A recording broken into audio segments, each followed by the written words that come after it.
I was still in uniform when I got the email that ended 13 years of marriage, a subject line that read, "Let's be adults about this," followed by 3 flat sentences. Matt had already filed the divorce papers.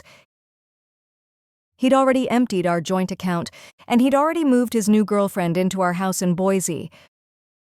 If you've ever been blindsided by someone you thought would wait for you, subscribe to Revenge with Seren. We tell the stories that silence can't hold anymore. I didn't yell, I didn't cry, I didn't even finish reading the attachment. I just closed the laptop, walked to the communal shower stall, and let the water run over my back until I could breathe again. When I returned to my bunk, I typed a single word.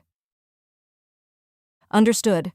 That was it. No accusations, no questions, no second chances, just acknowledgement, and then duty. Cora, my bunkmate, looked up from her book as I changed into clean fatigues. "You good?" "Just some stuff back home," I said. She nodded once and didn't ask again. Military women know how to read silence. "My name is Avery Quinn, First Lieutenant, Army Medical Service Corps.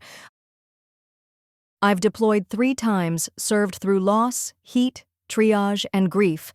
But nothing in theater prepares you for the war zone you return home to."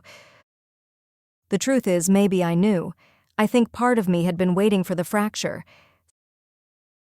6 months before deployment, the quiet unraveling had already begun.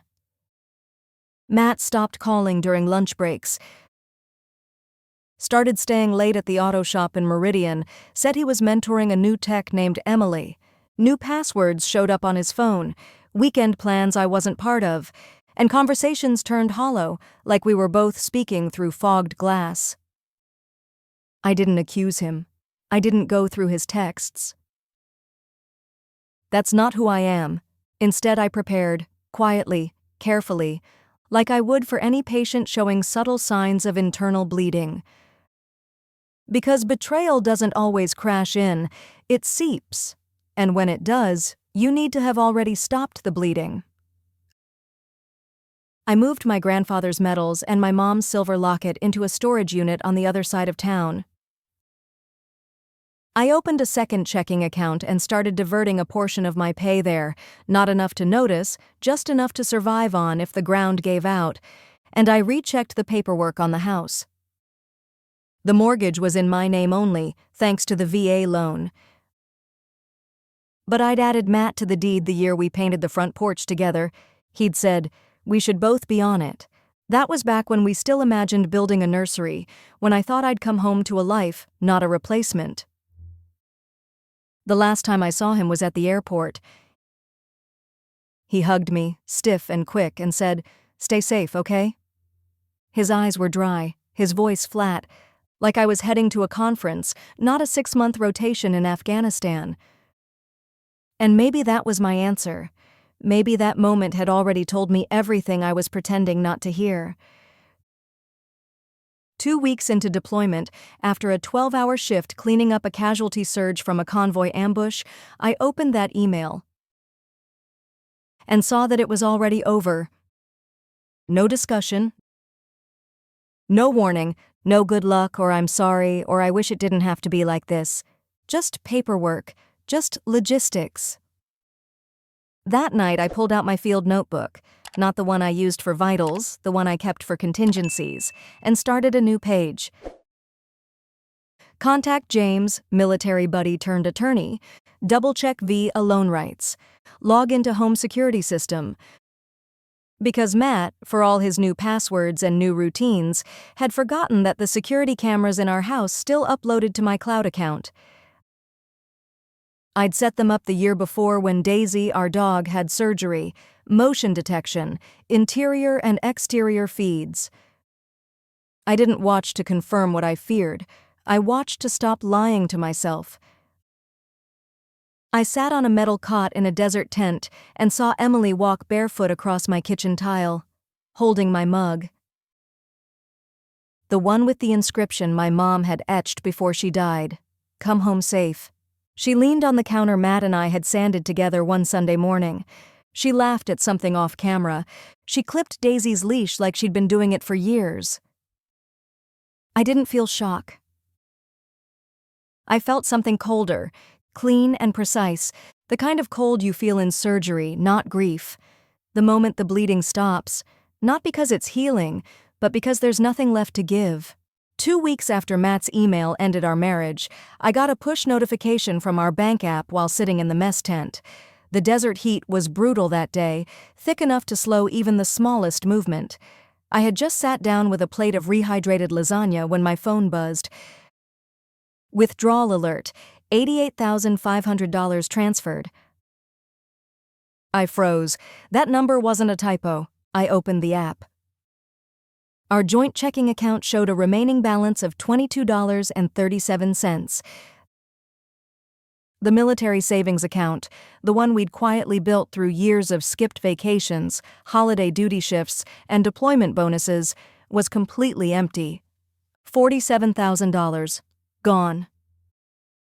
I didn't say anything. I just put down my fork and stood up, left my tray, and walked out into the wind. I paced behind the supply tents, not bothering to shade my face. The sweat dripping from my chin wasn't just from the sun. That evening, I used the secure phone room to call the bank. The line crackled, but the woman on the other end spoke clearly, politely, like she had processed this kind of betrayal before. "Yes, ma'am, there have been a series of transfers from your accounts over the last few weeks," she said. "Smaller at first, then larger ones. The final transfer occurred this morning." I was already bracing for it. "Do you see where they went?" "To an external account under the name Emily D. Lawson. Would you like to freeze the account?" My stomach twisted. Emily, the woman I'd seen on my security footage, the one who now lived in my house, the one who wore my shirts, walked my dog, drank from my mother's mug.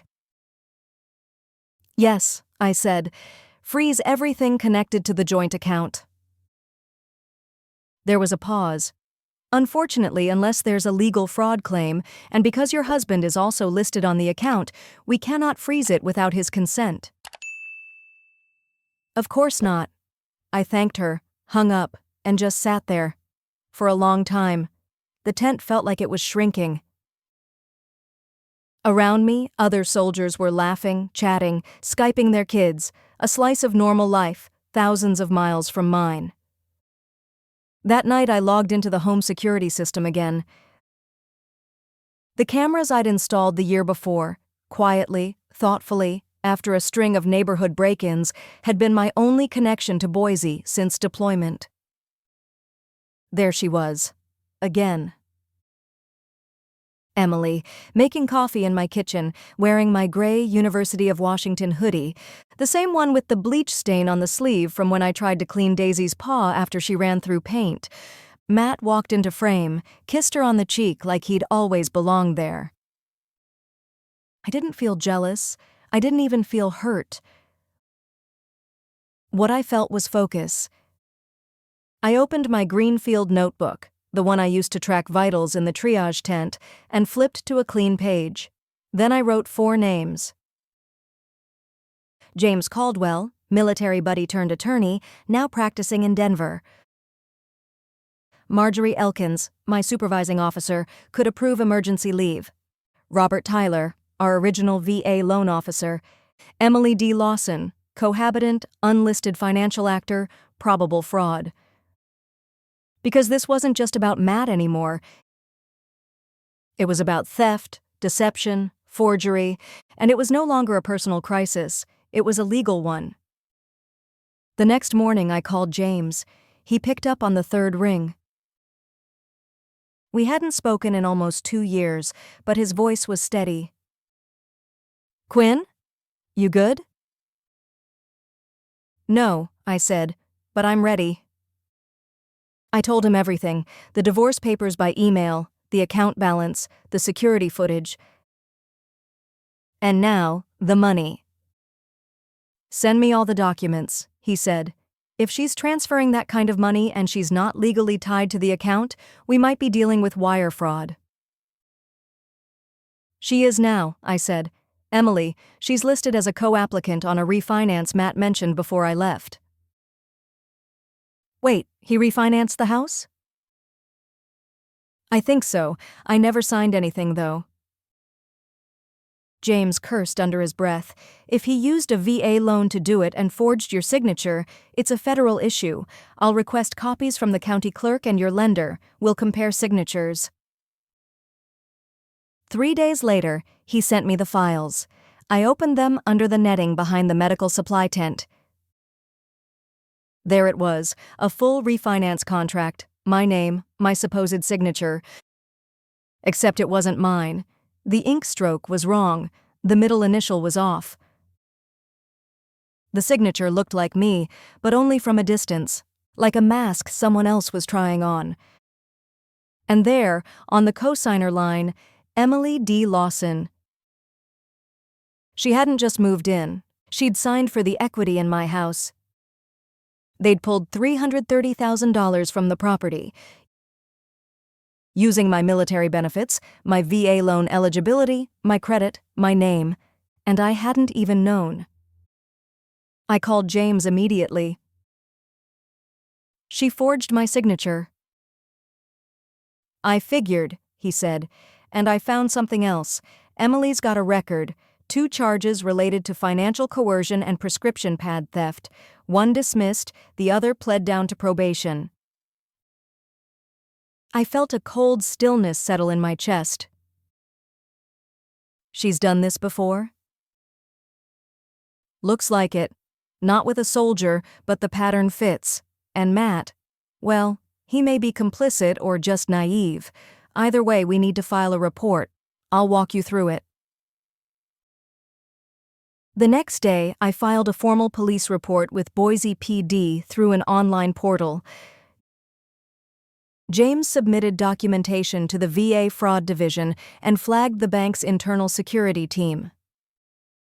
Then I called Robert Tyler, our original loan officer, and scheduled a review. When he opened the file and saw the signature, his face went pale. "This isn't your signature," he said slowly. "I've seen your real one a dozen times." "Then you know what comes next," I said. "Yes, I'll submit this to our internal fraud department, immediately." I hung up and stared at the wall for a long time. The woman who once helped me pick out porch paint was now listed on the deed I earned. The man who used to say he was proud of my service was building a future with stolen credit. But what they didn't know, what they were about to learn, is that I wasn't broken. I was building my case. One fact, one signature, one truth at a time. I didn't tell anyone what I saw on the footage, not Cora, not my CO, not even James right away. There are betrayals that don't translate into words. There are betrayals that only silence can carry. But I watched it, again and again. Emily standing barefoot in my kitchen, her hand wrapped around the same mug my mother gave me before my first deployment. It had a small chip in the rim from when it slipped during my 3rd tour, a reminder I kept using anyway. Faint gold lettering curled across the ceramic, "Come home safe." That morning she was wearing my army green t-shirt, the one I used to sleep in before every flight out. It still had the faded bleach crescent on the back, a shape Matt once joked looked like the moon. But on her, it looked like theft. Her hair was damp, still wet from a shower I'd paid the utility bill for, and when she moved across the tile, my tile, she paused to pet Daisy without hesitation. She wasn't just living there. She was rehearsing my life like a play she thought I wouldn't return for. She laughed at something off camera, probably Matt, then walked over to the dog bowl I'd painted with Daisy's name in navy acrylic. She moved around like she belonged there, like nothing about that home still whispered my name. I paused the video, just stared at the frame. My mug in her hand, my life in the background, and not a flicker of guilt on her face. This wasn't infidelity, it was erasure, staged, decorated, domestic. Like they'd decided to overwrite my presence with performance, and do it while I was still bleeding into bandages on foreign soil. I clicked through more footage. There were days of it. Emily letting Daisy out the back door, folding my laundry, rearranging the bookshelf I had alphabetized by author, then one frame that stopped my breath. Emily standing in my sewing room, what she probably called the guest room, and pulling my framed commendation certificate off the wall.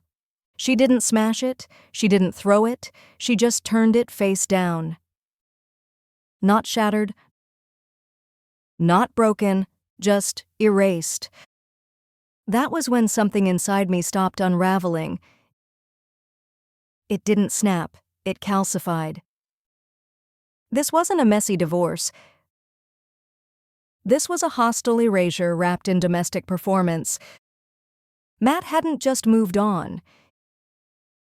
He'd moved me out, while I was still in uniform, still wearing the name he once claimed to be proud of. I downloaded the videos, time-stamped, dated, then uploaded them to a secure drive James could access. I labeled the folder, Residency plus Identity Displacement Evidence. Then I closed my laptop and didn't open it again for 48 hours. Instead, I went back to work. Treated heatstroke cases and foot infections, performed 4 insertions under low lighting, reset a dislocated shoulder during a surprise drill. I held hands with a soldier sobbing through his first panic attack. I stitched a teenager's calf after a bike accident in the village. The rhythm of it grounded me. But my mind kept circling back to one frozen frame. Emily, in my kitchen, holding my chipped mug. 3 days later, James called. His tone was sharper now, focused, legal. I spoke with the loan officer, he said. He confirmed the refinance paperwork was submitted and signed electronically using a copied image of your signature. He'll testify to that. He's already reported it to the fraud unit. And the equity? $330,000. Half of it has already been moved, $14,600 to a name we hadn't seen before, Daniel Spencer, real estate agent. I blinked. Wait, real estate? Yeah, I dug in. Spencer handles quick-turn cash sales. He's closed deals with Emily's name involved at least twice before. Guess what else? What? Spencer's done 3 deals in the last 2 years with a co-seller named Matt Quinn. Silence sat in my throat like a stone. That name, my name, on someone else's real estate paperwork. You're saying this is a pattern? I'm saying this looks organized, a scheme. Spencer, Emily, and Matt, either stupid or in on it. What do we do now? We file a police report with real estate fraud, but I think this is bigger than local authorities. We need the FBI. The FBI. I repeated the words out loud after I hung up, like I was testing how they sounded in my mouth. James had said I wasn't the first military spouse this had happened to. Not even the third.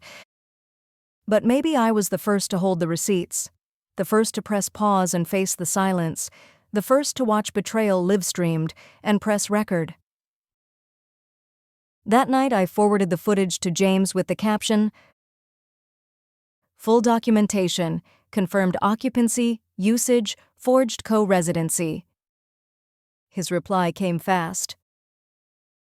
Got it. Reaching out to FBI contact tonight. Sit tight. Then, for the first time since that desert morning when I opened Matt's email, I received a text. From him. Matt. You've been talking to banks? Emily said someone was asking about the refinance. This is getting out of hand. Can we talk like adults? I didn't respond. Because that phrase, like adults, was the same one he used when he ended our marriage. It wasn't a gesture of goodwill. It was a script, a preloaded excuse. A phrase meant to keep things civil when what he really meant was, "Don't make this inconvenient for me." But I wasn't interested in civility anymore. I was interested in the truth, and I wasn't part of his performance. I was rewriting the entire third act. James didn't waste time. By the next morning, he had forwarded the refinance packet again, this time with highlights. Yellow around my forged signature, a red circle around Emily's name as co-signer, and a message at the top that read, "The VA takes forgery seriously. This is a federal offense." I knew that. But seeing it in writing, it hit harder than any briefing I'd sat through. We'd used the VA loan to buy that house in 2014. 3 bedrooms, a small yard, a porch Matt had promised to repaint but never did. Back then, I'd offered to include him out of respect. But the VA said the benefit applied only to the service member, unless married before the loan application. He wasn't, we weren't. So the mortgage closed in my name alone. That loan was more than just paperwork. It was earned, in dust storms, in surgeries, in 12-hour triage days when I didn't even sit down to eat. And now it had his name on the listing and her name on the equity. Emily hadn't just forged my name, she'd siphoned my service into her signature. I reviewed every page of the refinance contract. Whoever did it had come close. The A in Avery was almost perfect, but the Q in Quinn, too stiff, too tall, and the middle initial was wrong by 1 letter. That's the thing about identity theft. It always fits like a jacket borrowed from someone stronger. It covers the shape, but never quite carries the weight. And I was done letting them wear what I'd bled to earn. James and I set up a secure call. He was already drafting the legal documents to contest the refinance and freeze the transaction permanently. The bank had been notified. The loan officer had flagged the file internally, but there was more to do. "The VA Office of Inspector General will need a full statement," James said. "They'll open a formal investigation. You've got to be the one to get ahead of this." "Do I need to fly back?" "Not yet, but we're getting close." "I want her name on record," I said. "Emily Lawson, co-signer, unauthorized, fraudulent use of a federal loan benefit." James didn't hesitate. "Done. I'll put it in writing today." That night, I didn't check the security cameras. I didn't replay old footage. I didn't even open Matt's last text asking if we could talk like adults. I didn't want closure. I wanted consequences. Because they hadn't just taken money. They had tried to rewrite the origin story of my entire post-war life. That house wasn't built on love. It was built on structure, on earned stripes, on government forms I filled out under desert moonlight while rationing water. It was built on bonus pay, moral contracts, and silence held in the face of death. And now it had Emily's name stamped across the equity like it was a family recipe she found in a drawer. The next day, Cora slid an envelope onto my cot. "Mail drop," she said. "Denver address." Inside was a notarized statement from James. A copy of the police report, fraudulent mortgage action, violation of VA terms, signature dispute pending federal investigation. I folded the paper and tucked it into the same field notebook where I kept IV flow notes, triage sketches, and emergency med logs.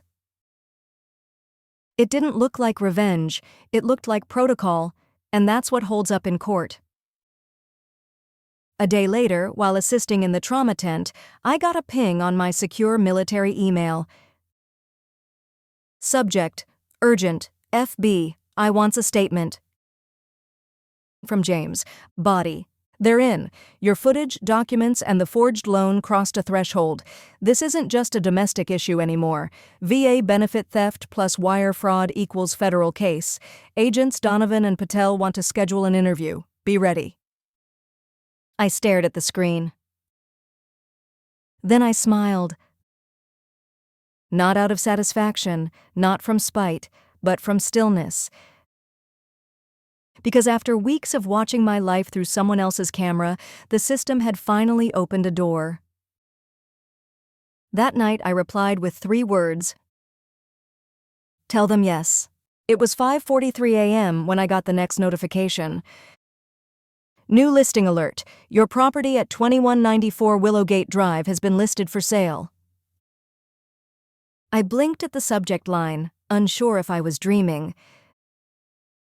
The email had come from a third-party housing alert I forgot I'd signed up for years ago, back when we were still comparing backsplash tile and arguing about whether the nursery should be green or gray.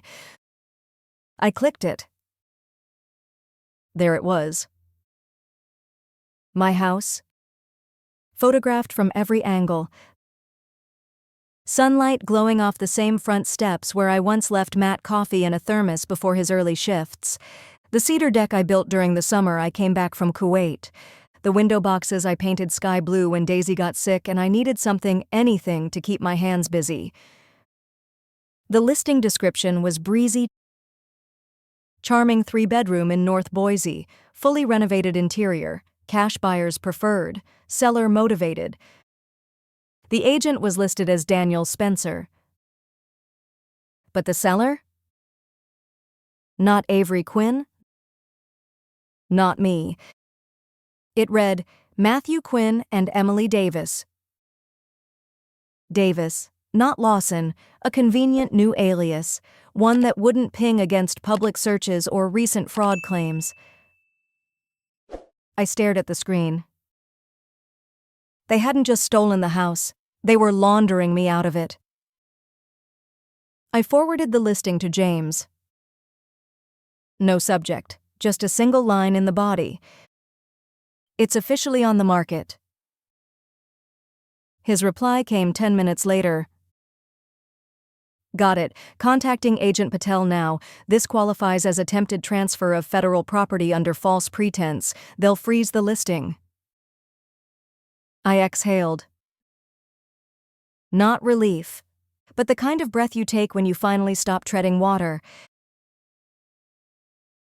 That afternoon, after my shift in the triage tent, I logged back into the security system. There they were, Matt and Emily, standing outside with Spencer. He pointed toward the garage, then at the yard, nodding like it was a checklist. Emily clutched a stack of brochures, her sunglasses pushed too high on her head, like she wanted to look polished but didn't know how to wear gilt. She handed one to Matt, then walked through the house taking more photos. They weren't staging it. They were selling it. Fast, quiet, before anyone could intervene. The timing made perfect sense. Matt had likely felt the heat, maybe a flagged inquiry from the loan officer, a call from the bank he couldn't answer cleanly. And instead of pausing, he'd accelerated. Change her name. List it quick, grab the cash, vanish. But they underestimated one thing. They thought I was still on the other side of the world. Still deployed, still in uniform, still too far to matter. They didn't know that the VA had already flagged the mortgage, that the FBI had started building a file with their names and footage, that James had filed an emergency injunction with the Ada County clerk to freeze any transfer of title. And they sure as hell didn't know that I was watching them in real time, recording every brochure handoff, every staged smile, every smug glance they thought would never be questioned. The next morning, I received a call from Agent Patel. They attempted to list the house using an alias for Emily. That adds identity concealment to the charge list. Can you stop it? I asked. We already have. The listing is offline. We issued a cease and desist and notified the brokerage. Marketing materials are being pulled as we speak. What happens now? We finished the timeline. Your security footage, the bank trails, the refinance packet, all of it points to coordinated fraud. But now we have something more. Which is? Intent to conceal, active manipulation of identity, attempted illegal transfer of an asset obtained through federal benefit. That's layered fraud, Ms. Quinn. I was quiet for a second. Then I asked, do I still need to come home? Yes, she said. Soon, when the subpoenas are ready, we'll need you present. For the warrant, for the asset protection order. We want your name on every page and your voice in the room. That answer was the closest thing to control I'd felt in months. The following afternoon, I received another message from Matt. Avery, this is getting out of hand. The house isn't just yours. Emily's put in time and money, too. If we sell now, we can all move forward clean. Don't make this harder than it has to be. He still thought he was negotiating. Still thought I'd meet him halfway like I used to when he forgot our anniversary or skipped another deployment send-off. I didn't respond. Instead, I opened a new file on my laptop. Final documentation package. I organized everything James had sent. Deed history, refinance signatures, fraud reports, emails, bank transfers, footage metadata, listing screenshots, alias usage log. Then I uploaded all of it to the secure FBI portal and titled the folder Unauthorized Sale Attempt, Quinn A. At the bottom, I added one last photo. Emily in my kitchen, holding my mother's chipped mug. Because that's where it started. And that's what it cost me: home, memory, belonging. But what it was about to cost them, they hadn't seen yet. The next week, I received my flight confirmation. Emergency leave approved. I would be back on U.S. soil in 72 hours. When I told Cora, she didn't blink. She simply nodded and said, "You ready?" I looked her in the eye. I'm not going to yell. I'm not going to make a scene. I'm going to walk back into my house and let the federal agents do the rest. She smiled. That's the officer way. I nodded. No noise, just evidence. I landed at Boise Airport just after 6 a.m. The sun was low, casting that amber hue only early flights and long absences can make you notice. I didn't go home. Home, as it stood, was a crime scene still smiling for buyers. Instead, I checked into a short-term rental James had arranged, a quiet 2-bedroom above a coffee shop downtown. No frills, just clean linens, blackout curtains, and a second-floor window that looked out on nothing. I wasn't back to rebuild. I was back to close. By 9:15, James and I were parked across the street from my own house. It looked exactly the same, and somehow, nothing like mine. The porch furniture had changed. Cheap plastic now, not the teak chairs Matt and I once sanded together. My solar lights were gone. Even the front wreath I used to hang with seasonal flowers had been replaced with a generic "Bless This Home" sign. Matt's truck was missing.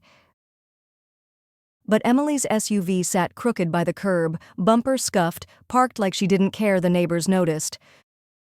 We waited. At 9:43, a silver BMW pulled up. Daniel Spencer, the real estate agent, the man who had listed my federally financed home under a forged name and a lie. He stepped out wearing a navy suit too shiny for morning light, trying to look sharp and coming off like a local politician running late. Matt came out seconds later. Handshake, bro slap. Too casual for what they were actually doing. James turned to me. "You ready?" I nodded. The camera's been recording since the moment he stepped out. Because what they didn't know, what they couldn't have known, was that the internal cameras I had installed could record sound as well as movement. Emily came out next. She was holding Daisy's leash. But Daisy didn't look comfortable. Tail low, head down, ears tucked. She wasn't used to Emily. She was tolerating her, and I knew the difference. I watched from my phone as Spencer led them through my living room. Matt gestured toward the kitchen, opening cabinets like he knew what was inside. Then Spencer leaned against the granite countertop, and I heard it. Clear, crisp, undeniable. "You sure she's not gonna come back early? Military guys always fold. One scare and they retreat." I sat up straighter. So did James. Did he just say? He did. I was already hitting record again, time-stamping the feed. Emily chuckled softly in the background. "She's not coming back, and even if she does, it's her word against the paperwork. He's still technically on the deed." Then Matt. "She won't make noise, she never does. That's how I know we'll get away with it." James stared at the screen, his jaw tight. "That's not just fraud, that's coordinated coercion." And I had it. The moment. The evidence, the confession. Time-stamped. Geotagged, captured by my own system in my own house. I uploaded the audio to our shared legal cloud, then forwarded it to Agent Patel. Subject line: Recorded proof of coercion plus intent to defraud - Spencer, Matt, Emily. Her reply came 10 minutes later. Received. This just escalated everything. The next morning, I met Agents Patel and Donovan at a federal field office just outside Meridian. Unmarked building, neutral walls, quiet tension. They were already preparing the next move. "The audio confirms not just participation," Patel said, "but premeditated fraud with awareness of your military status. That matters." Donovan added, "This changes the charge structure. We're now looking at conspiracy to commit federal real estate theft under Title 18. I nodded once. "What happens next?" "We issue a search warrant, seize physical documents, freeze all linked financial activity. All 3 individuals will be detained for questioning." "Today?" Patel looked directly at me. "This afternoon. You'll be updated in real time, but do not engage. Let us handle them." I nodded again. Understood. Back in my temporary apartment, I watched the afternoon roll in. I didn't pace. I didn't replay the audio. I let the silence do what it needed to do. At 2:07 p.m., my phone buzzed. Text from Patel. "Agents en route. Recommend you do not engage directly until detainment complete." I replied, "Understood." 20 minutes later, my security app notified me. Motion detected. Front porch. I tapped into the live feed. 3 agents in plain clothes approached the door. One rang the bell. Another stood back, badge in hand. The third stepped toward the side window. Emily opened the door holding a clipboard. She smiled at first, then froze. Matt appeared, confused. Spencer was in the middle of a pitch, waving a binder. What none of them saw was how fast federal agents move when they already have your voice on tape. From the outside, it probably looked like any other quiet afternoon in Boise, late sun casting long shadows on the pavement. A for sale sign staked neatly in the yard. Emily's SUV crooked in the driveway, as if parked in a rush. But what they didn't know, what they couldn't have seen coming, was how fast everything was about to collapse. At exactly 3:16 p.m., Agent Patel sent me a one-word text. Moving. I looked down at my phone, then back at the live security feed. And within seconds, the plan we had built through silence, surveillance, and every notarized page began to unfold. 2 unmarked SUVs pulled up on either side of the house, then a third car, a federal vehicle, quiet but unmistakable. No sirens, no spectacle, just certainty. The agents moved quickly, one toward the front door, another looping around the side, a third checking the garage. They didn't need backup. They had evidence. Inside, Spencer was pacing with his binder. Emily walked past the front window, glancing at the street, but not long enough to register what was about to hit her. Matt stood in the kitchen, flipping through a folder, probably rehearsing lines for the next prospective buyer. Then came the knock. Not polite, authoritative. Emily froze. Matt looked up. Spencer stopped pacing. The door opened, and Agent Patel stepped in with 2 agents flanking her, badges out, warrants in hand, words ready. From the security feed, I saw the shift in their posture. Emily's face dropped first, an instinctive flinch. Matt crossed his arms, a move he used to make when he thought bluster could stall consequences. Spencer looked down and away as if denial could make him vanish. I tapped the volume button. Patel's voice rang out, "Matthew Quinn, Emily Davis, Daniel Spencer, you are subjects in an active investigation into federal benefit fraud, identity theft, and conspiracy to commit wire fraud under Title 18 of the U.S. Criminal Code." Spencer opened his mouth to object, but the agent beside him had already moved in with handcuffs. Matt stood still, frozen. No smirk, no protest. Emily backed toward the kitchen, instinctively seeking distance, but there was nowhere left to run. This wasn't a movie. This was the third act they never got to write. One by one, the cuffs closed. Spencer, muttering something about misunderstanding paperwork. Matt, silent, eyes darting. Emily, shaking her head as if disbelief could erase her browser history. The house went quiet. And just like that, the open house turned into a federal crime scene. I didn't cry, I didn't cheer. I just sat in the stillness of my apartment, phone in hand, breath steady. Because when you've been watching your life through a stolen camera feed for weeks, justice doesn't feel like fireworks. It feels like finally exhaling. That evening, James met me downstairs at the coffee shop. "They've been processed," he said, sliding into the seat across from me. "Spencer and Emily are being held pending investigation.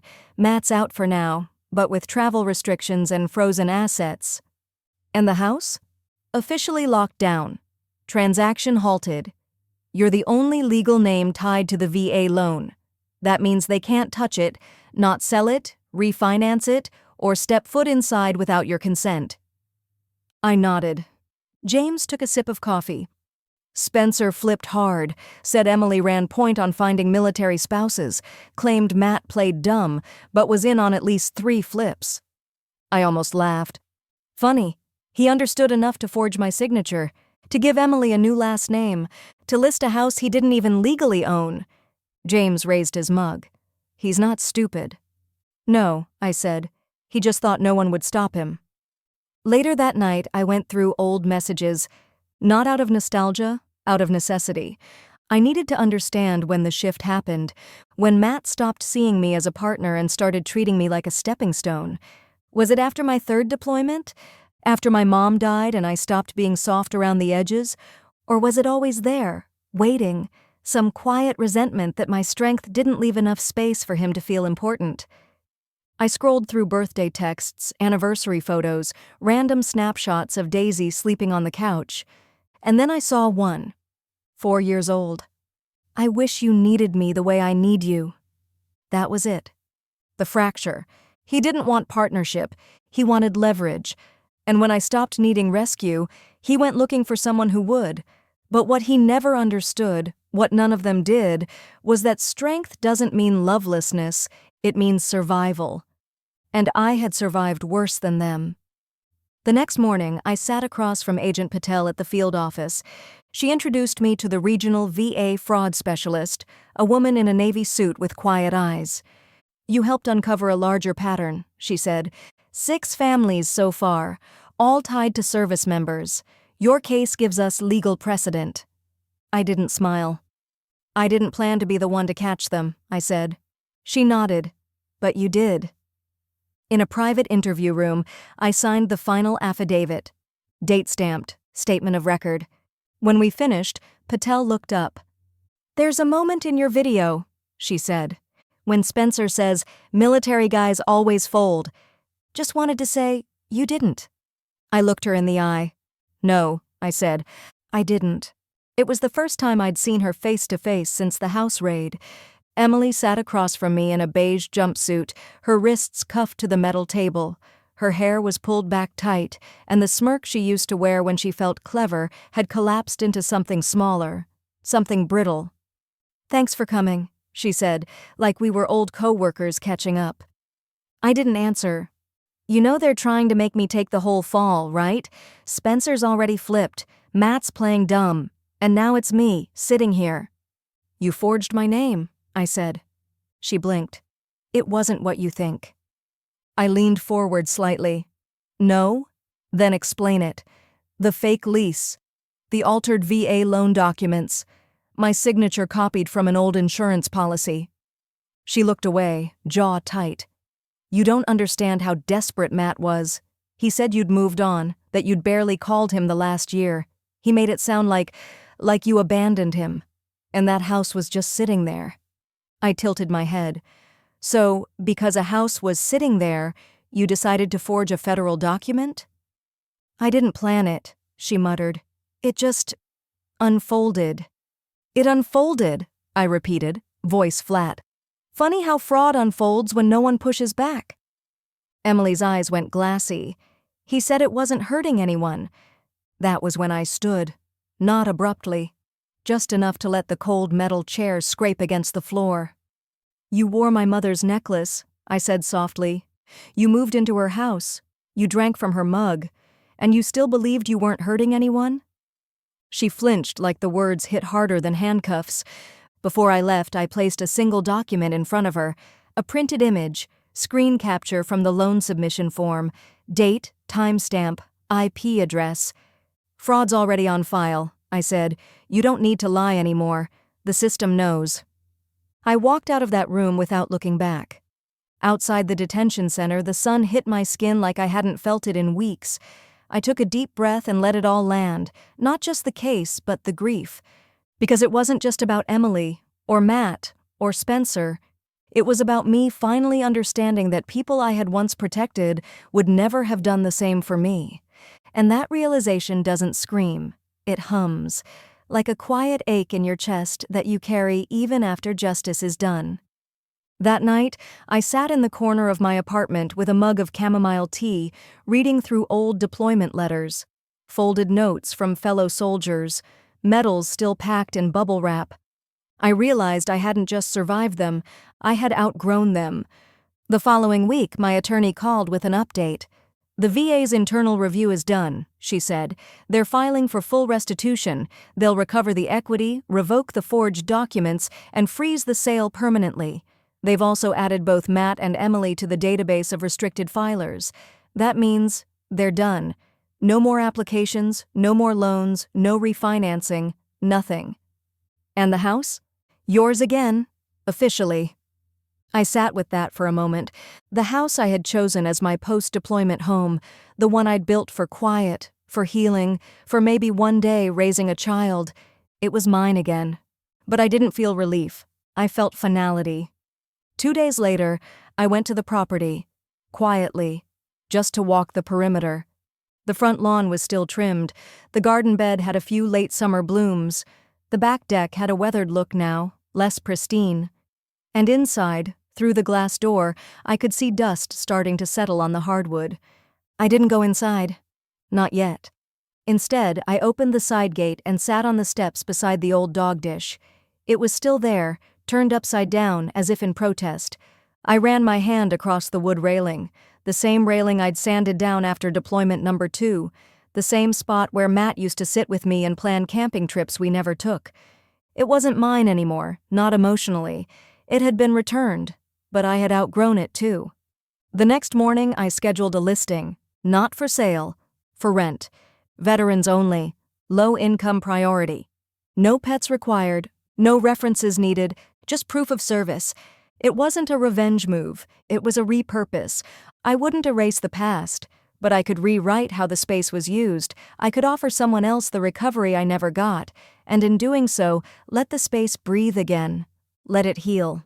That same week, I was invited to speak on a private panel for military fraud survivors. Quiet, confidential. No recording allowed. At first I said no. Then I remembered Patel's words. You didn't fold. So I went. I told my story, not just about Emily or Matt, but about how betrayal looks different when it's not a bullet or a blast, but a pen, a phone call, a silence that lasts too long. People nodded. Some cried. One woman in the front row came up to me afterward and whispered, "You helped me name it. I didn't know what it was until I heard you speak." That mattered more than any courtroom sentence ever could. The last time I saw Matt was in court. He looked older, not physically, just thinner behind the eyes. He didn't speak. His lawyer did. I didn't stay for the full hearing. I'd already heard enough. But before I left, I passed by the gallery and paused just long enough for our eyes to meet. He blinked. I didn't. Then I turned and walked out. The first message came 3 weeks after sentencing. It was short, just 6 words. Please call me, I'll explain. I stared at the screen. For a moment I couldn't even place the number. It looked like spam, a stranger, an error. But I knew it. By memory, by habit, by history.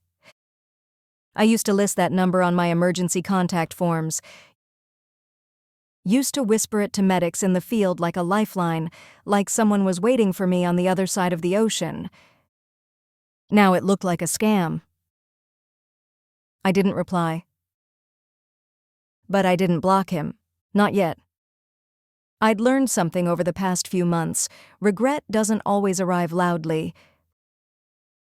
Sometimes it seeps in like smoke. Slow, inevitable, and always too late. A week later, another message arrived. I know what I did. Let me make it right. That phrase? Make it right. It landed wrong.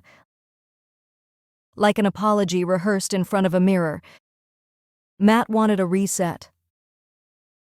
Not restoration, a shortcut to redemption without stepping through the rubble he left behind. He hadn't reached out when the accounts drained. Not when Emily drank from my mug. Not when his signature was under the forged refinance. He wanted peace, but only when the consequences became inconvenient. I closed the message and opened my laptop. That day, I finalized the incorporation of my business, Hawthorne Ledger. The name came from the only street I ever felt safe on, our old post-deployment bungalow, the house nearly stolen, now fully reclaimed. The logo was simple, a quill rising through a badge silhouette, not flashy, just steady. Like recovery. Like records. Like truth. My first client was a widow in El Paso. Her husband had passed from aggressive cancer while still in the reserves. A clerical error had caused her VA housing benefit to be denied. I listened. Carefully. Then I told her my story. Just the facts, no dramatics. She didn't interrupt. She just nodded, and when we finished filing her appeal, she whispered, "It's nice to feel seen again." That's what Hawthorne Ledger was built for. Not revenge. Restoration, financial triage for the quiet survivors. One night, I got a voicemail. It was him. Matthew, his voice slower, thinner, unfamiliar. "I saw your name in the paper, that firm you started. It's good, really. I guess I'm not surprised. You always knew how to land on your feet." Pause. I didn't. I still don't. You probably won't believe me, but I lost a lot too. I lost you. There was a silence long enough to hear him shift in his seat. I know I messed up. I know saying that doesn't fix anything, but if you ever want to talk, really talk, I'm here, even if you hang up on me. He didn't leave another message. And I didn't call him back. Not out of spite, but because the need was gone. The version of me that once needed answers was not the version of me who answered now. The truth? I had already made it right. Without him, without apology, without acknowledgement. I had reversed the fraud, refinanced the damage, relaunched my own life.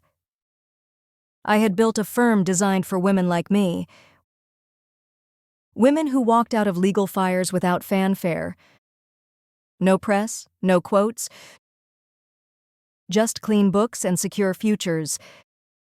There is power in documentation, in restraint, in letting your voice be heard only when it matters.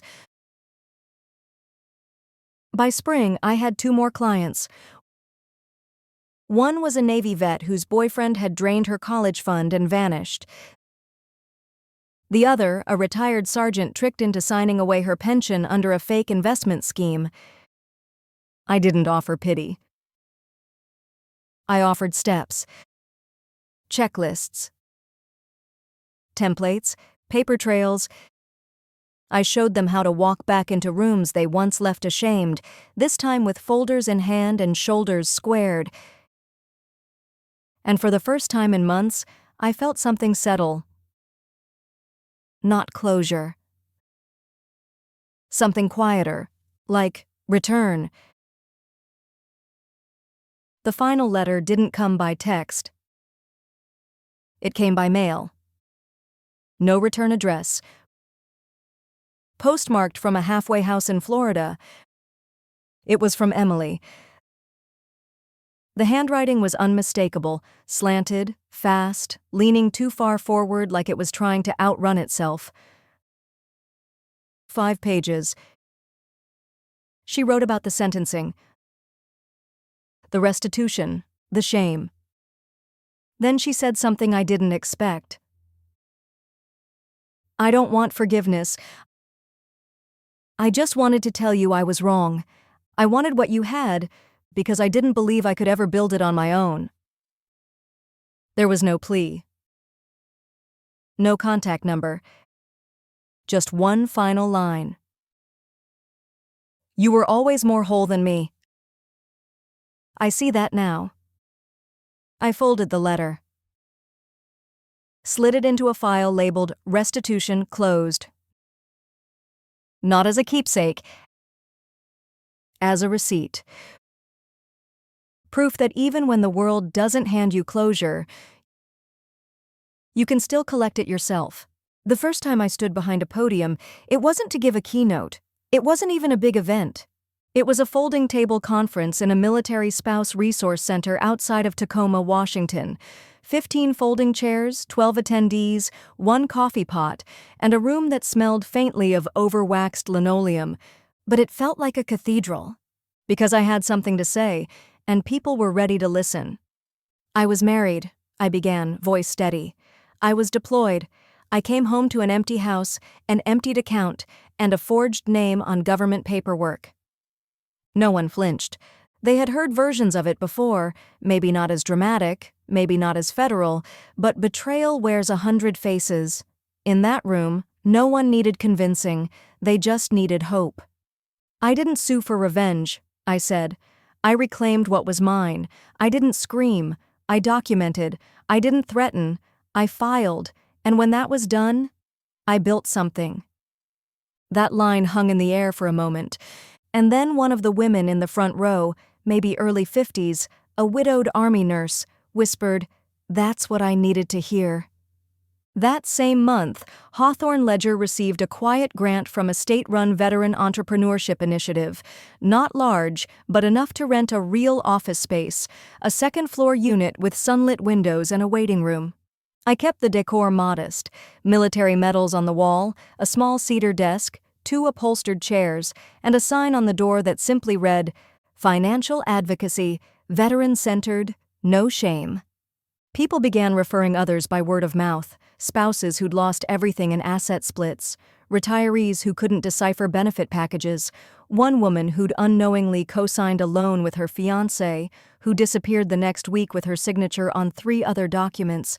Each time I listened, each time I told them, "You are not powerless, you are not stupid, you are not broken, you were just too trusting, and that is not a flaw." And every time I said it, I realized I was talking to myself too. Matt never contacted me again. Emily sent one more letter, this time with a stamped envelope and no return address. Inside was a check, exactly $8,240.31, the amount she had drained plus interest. There was no note, just a check. I deposited it into Hawthorne Ledger's future grant account and wrote one word in the ledger beside her name: closed. Months passed. I was asked to speak on a panel in D.C. this time, alongside retired officers, lawyers, and policymakers shaping reform for VA fraud protections. I wore a dark blue blazer, a silver chain with my service tag repurposed as a pendant, and flat black shoes. No drama, no extravagance. My topic was simple: turning personal crisis into policy awareness. I shared my story again, shortened this time, tighter, and I closed with this. You do not need to be the loudest voice in the room to command respect. You just need the truth, and you need to walk it, not throw it. When people expect you to fall apart, let them. While they're watching, rebuild. That clip ended up circulating on a few veteran forums. A week later, I got an email. Subject line: "I watched your speech with my daughter." It was from a woman I had never met.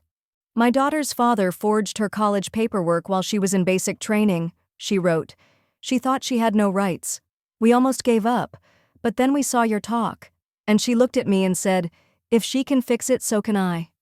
I cried quietly at my desk, not because it was emotional, but because it was proof that dignity can echo just as loudly as rage. Now, when I sit in my office and watch the light move across the wooden floorboards in the late afternoon, I think about what betrayal taught me. Not just how to defend myself, but how to design, how to restructure, how to anticipate. Every policy in my firm, every intake checklist, every form guide, every free worksheet came from something I once had to survive. This wasn't just business. This was blueprint. A business blueprint that started the moment I realized no one was coming to save me. And that maybe I didn't need saving after all. This story is one of the strongest long-form narratives in your military betrayal sub-niche. What stands out is Avery's methodical, quiet strength, her ability to respond with process, not vengeance. It hits the emotional trifecta: personal devastation, institutional betrayal, and individual reclamation. Your readers will not only stay, they'll remember her. If you've ever had to rebuild your life from a stolen foundation, subscribe to Revenge with Seren, because dignity doesn't shout, it proves itself.